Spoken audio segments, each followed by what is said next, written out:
Jaden, you knew it was coming. It's been a rough season. 6-6, definitely not the season that the fans thought we were going to get when it came to the beginning of the season, and everybody saying, "Oh, he's going to go out there and win 10, 11 games."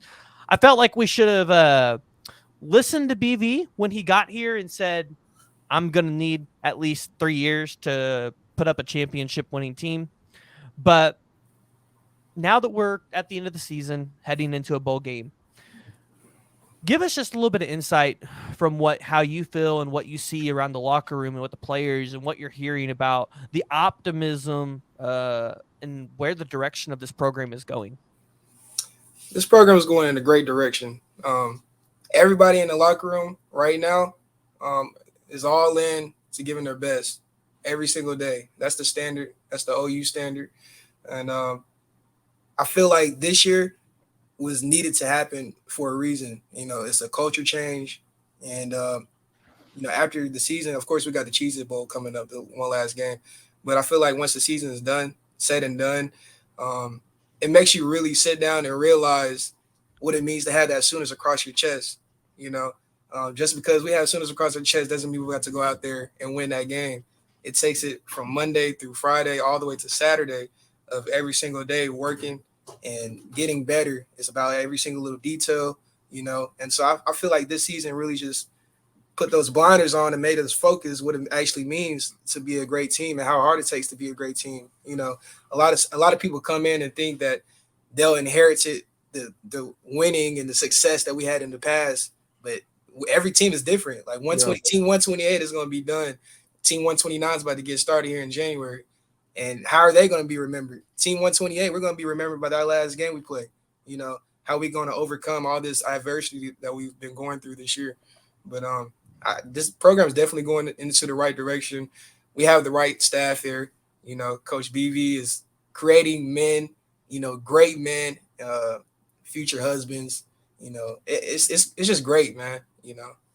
So here's a question I'd like to ask, some of you guys that played for Coach Riley and everything like that. What has been the biggest difference between the old staff, especially the leadership of Coach Riley, and like you talked about with Coach Venables and the staff now? What would you say for yourself has been the biggest difference, or maybe something that you've learned, or something you maybe have taken from your time with Coach Riley to now?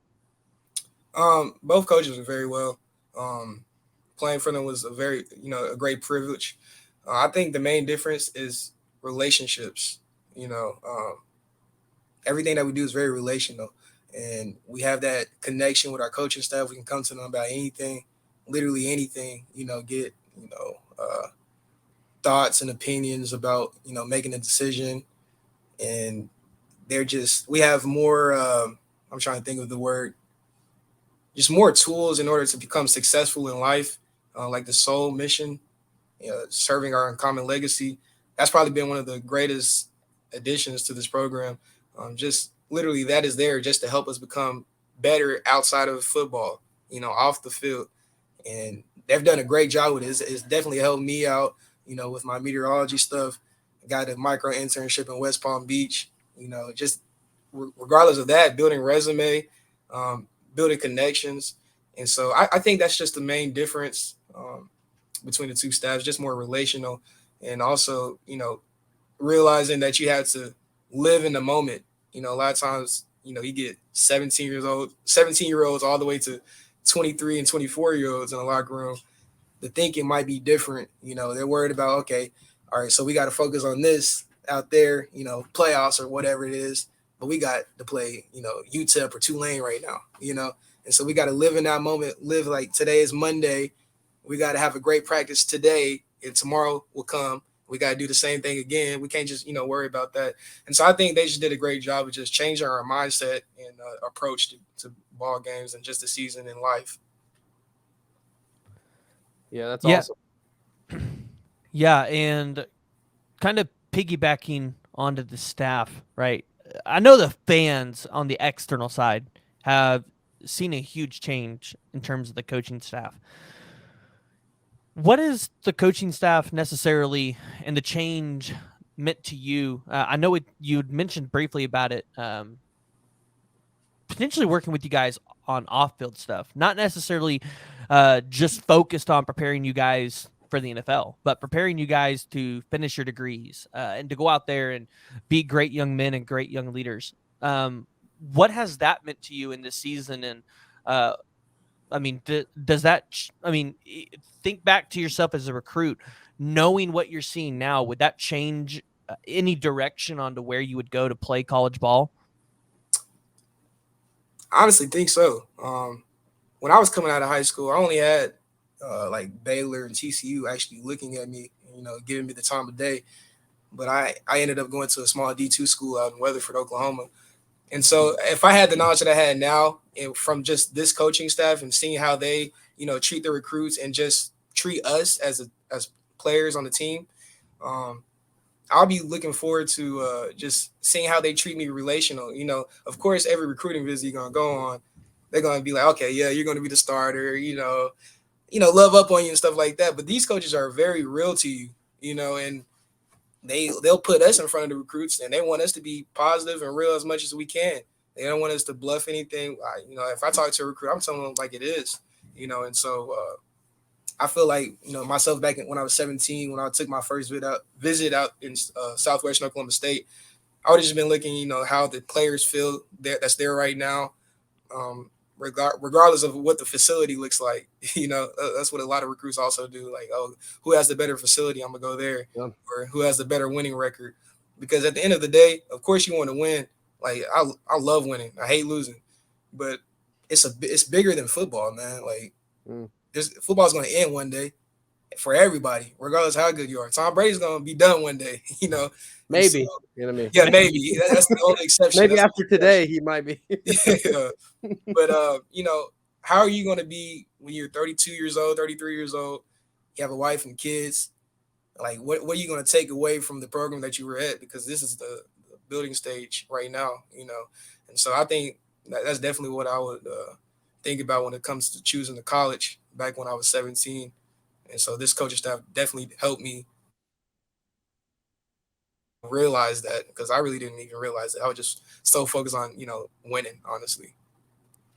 Yeah, and you kind of mentioned the facilities a little bit. This season's been a big change in the facilities. What is the change in the facilities been like? Because I'm not gonna lie, I've seen some pretty cool stuff in terms of what just player and recovery looks like. Right. Definitely the recovery. Your body's the temple. You got to take care of it, and the coaching staff knows that. Literally everybody in that building knows that. So that's the reason they helped us in that way. We got float tanks, all types of stuff like that. We have a game room now.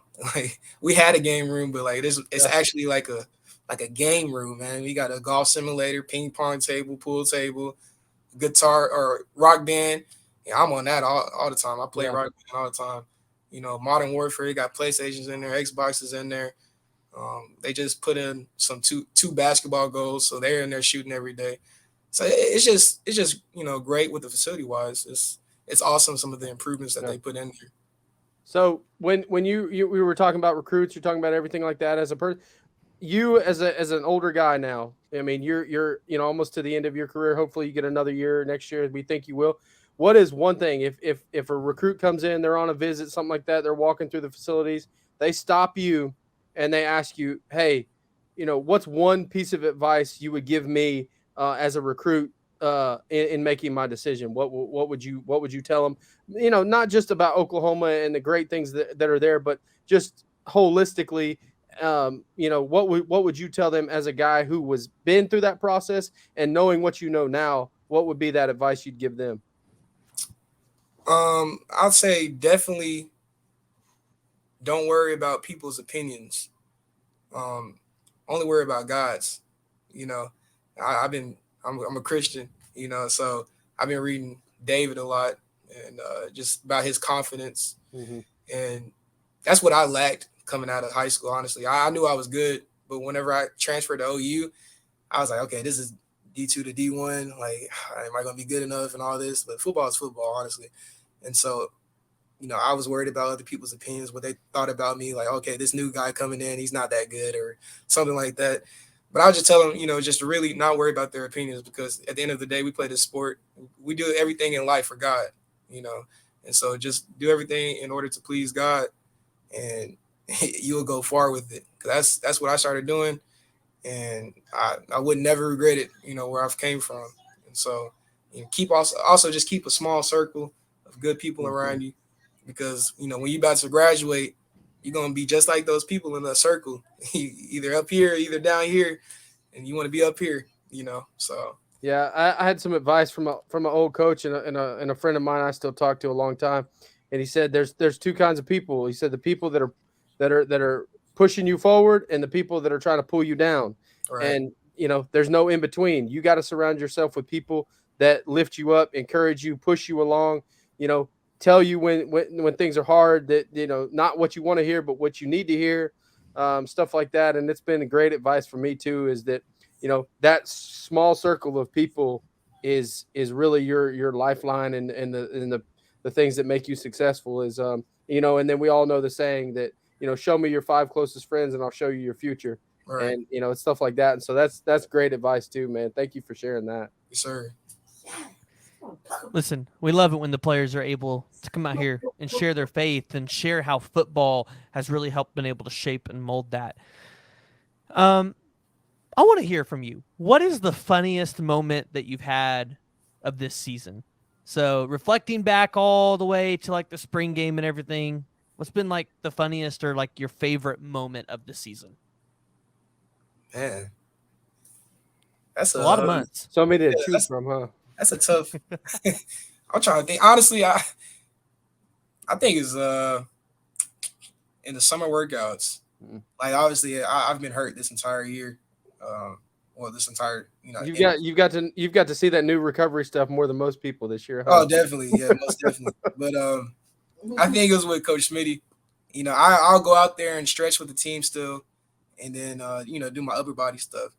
And so obviously in the summer, that's when Smitty is prime. And so everybody's out there stretching. We're in a circle stretching. I'm stretching too. I have my brace on my knee, and everybody has their cleats on because they're getting ready to run after we stretch. I still have my tennis shoes on. I can't run. I'm limping and stuff. And so I'm stretching. He comes over and helps me stretch. He pushes me down. He's like, "Where's your cleats at, big dog?" Mm-hmm. And like my heart drops. I was like, yeah, they're in the locker. I can't run. You remember I just had surgery on my knee. He's like, "No, I'm just kidding, man. I'm just kidding." Yeah. I was like, "Oh my gosh!" Like, yeah, my heart dropped definitely. Like, wait, was I supposed to be? Yeah, I was like, okay, I know he's supposed to be Smitty built. I didn't know if I was supposed to run after surgery or not. Yeah, I think that's one of the funniest moments. There's plenty more, but I just can't think of one right now. But I remember you telling me that Schmitty story. Yeah, and I'm not gonna lie. I saw the people this summer talking about Schmitty and how they would want to be involved in his workouts and how they should do one for charity and everything. I'm like, these people don't know. Let me tell you something. I have because like I'm almost done. I'm almost cleared, and so I worked out with them the other day. We ran like 6 gashers. That's not hard. It's not supposed to be hard at all because you're in shape. Like I haven't worked out like that, like fully conditioned and work out like, with the team like that since March, since before I got hurt. And so it was my first time back, and we did the workout. The workout was kind of intense, but it was pretty good. I made it through the workout. Then we go back into the indoor and run. And man, we started running those 6 gashers. I was like, golly, I used to do this every time. Mm-hmm. Like I was tired, man. Like I got done with the workout. Everybody else, walking back over to the locker room. I'm still on the ground. I had to take my shirt off. I had to sit down and just, like think about life. Yeah. People don't realize that there's a difference between in shape and in game shape. Yeah, like, it's total difference. It's total big time. Yeah. I remember I played college baseball and stuff like that. We'd come in and we'd have to run. That was one thing that us pitchers, we had to do all the time was run. We running everywhere. And, you could tell that guys that had come back from break or come back from something that, you were slacking off a little bit because then, they'd give you that conditioning test when you come back and you're like, oh, too many Doritos there, bud. Huh? Yeah. Something like that. So it gets you. It's a lot of people don't realize that there's a difference between in shape and game shape. That's why people that are like, oh, well, he's he's not been hurt. He's back, and there's a difference between being back and being like ready to play, Right. like putting the pads on. So yeah, hopefully that's a step in the right direction for you. And definitely. I'll be fine, that's good. And we're glad that you are on the road back.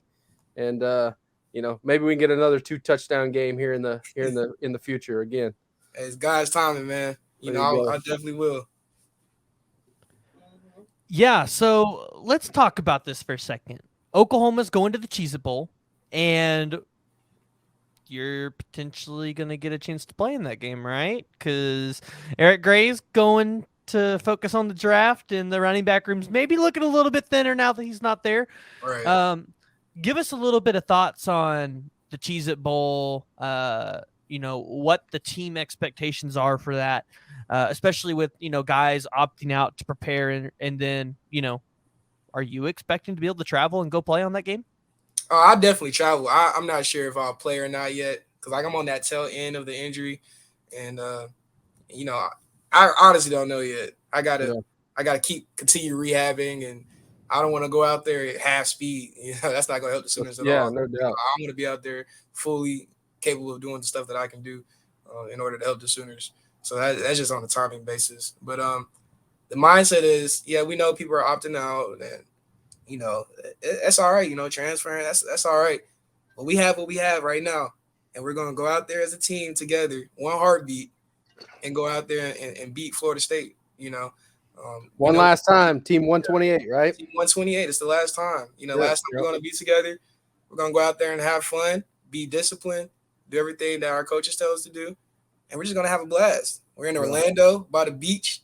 I was out there in West Palm Beach already. I fell in love with it. So, it's great temperature. It's going to be all right. Might go to the beach. Hey, PG, we were talking earlier about me possibly. I'm still on the fence about if I'm going to make the trip and go down there and see you guys and everything like that. You need to make the trip. I'm going to regret it if you don't. I'm trying to tell you. Maybe we need to put another Twitter poll out. You got to put 2 of them out, yo. So we already got that one going on Twitter. So we'll see what the podcast see what that gives you. But yes, sir. But yeah, I mean, that's an exciting time. And I know a lot of people, like we talked about, were 6-6. There's nothing to play for. I know that you guys have plenty to still play for. One more game, like you said. You guys, I mean, the record obviously doesn't reflect just how hard you guys have worked and battled and persevered. And so that's one of the reasons that I'm really wanting to go see. And like we said, 128 one more time, and so it'll be fun, and it doesn't suck to be in Orlando, Florida at this time of the year. So not at all. Christmas on the beach, man. That's sandy. And I like to play golf too. So we have to go down there and definitely. So yeah, are you guys? Has there been talks about potentially planning Magic Kingdom or Disney World trip while you guys are out there? Hey, we better go to Disney World. I love Disney World, man. We right down the street from. We better be at Disney World. I don't know the actual schedule or nothing like that yet, but I mean, I wouldn't be surprised if we do. I hope so. I just want to say, we're going to Disney World, like your both commercials. So, have you ever been to Orlando? Is this going to be your first trip? This will be my. You're going to be the tour guide for everybody. Oh, definitely. Me and Mickey are homies, man. I'm trying to tell you. You and Danny, right? Park. Yeah. Got to take care of these kids. Yeah. The old man on the team now. Yeah. I'm only 22. Everybody's probably going to be like, Stutzman, where are we going for all this and that? Because, he's from Orlando. That's his city. I know he's pumped about that. So, yep. He's excited about it. Yeah. So, have you heard about the Cheez-It room? I have. The cheesiest. Yeah, I have. I don't know how to play that. Yeah. Listen, you just got to be the cheesiest. If not you, who's the cheesiest on the team? Who do you think deserves that room? If it's not me, Michael Turk. Let him. Yeah. I honestly think Danny Stutzman. That boy. He had a video on the Oklahoma football Twitter, and he was like going down, getting the Cheez-Its. Yep. And I think he might be the cheesiest. Listen, that's what you got to do. You just got to self-promote yourself so that I need to start doing something. I didn't know. I didn't know how the rules worked and all that. But if the Cheez-It Bowl is watching this, I mean, I am pretty cheesy. So just let me know, Yeah. Where the contact info at. The room Give us all your cheesiest joke. Oh, cheesiest joke. Let's see here. I have so many. So, he's got the dad jokes in the back pocket I ready. got the dad jokes in the back pocket. Knock knock. Who's there? Texas. Oh, No. Texas who? Exactly. I Yeah. Oh, I have no idea where that joke was going. winner right here. Cheese it. That- Cheese it all. If you guys are listening to this, It's just I gotta. mean, Yeah, that was you gotta do terrible. what you gotta do right here. That was the point, though. That was the Yeah. point.